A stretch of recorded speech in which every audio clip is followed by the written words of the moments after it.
Manzikert has this enormous reputation as this turning point in the history of not just Anatolia, but also the Middle East more generally, as the point that marks the beginning of the Turkification and Islamization of Anatolia. It does seem fairly clear that it was not the aim of the Seljuk Sultan Alp Arslan actually to engage in the full-scale conquest of Anatolia. There had actually been long-term penetration of Anatolia by various Turkish groups. The Battle of Manzikert comes as the culmination of a longer period of Turkish raiding, both official and unofficial, into the region, which has already had long-term destabilizing consequences for Byzantium. What changes at Manzikert is that this represents an occasion when a Byzantine army under the command of the Byzantine emperor has gone out into the field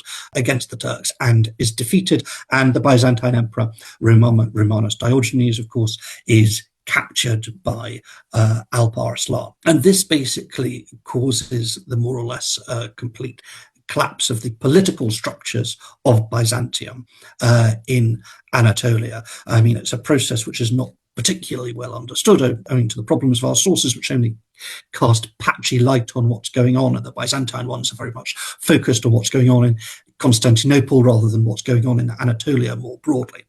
But it seems we have this sort of basically decade of political crisis where we have a whole variety of different groups, not just Turks, but also, for example, Normans, taking advantage of the political collapse of Byzantium to carve out territories for themselves in Anatolia. It's really at the end of this process, at the beginning of the 1080s, when a Seljuk state starts to emerge in the far west of Anatolia, in what's now Iznik, under Kutlumush, the Seljuk and his descendants. But it only gradually starts to take control of bits of Anatolia further eastward. So the process of Anatolia coming under the political control of the Seljuks is really quite a long one, which isn't really completed until the 13th century.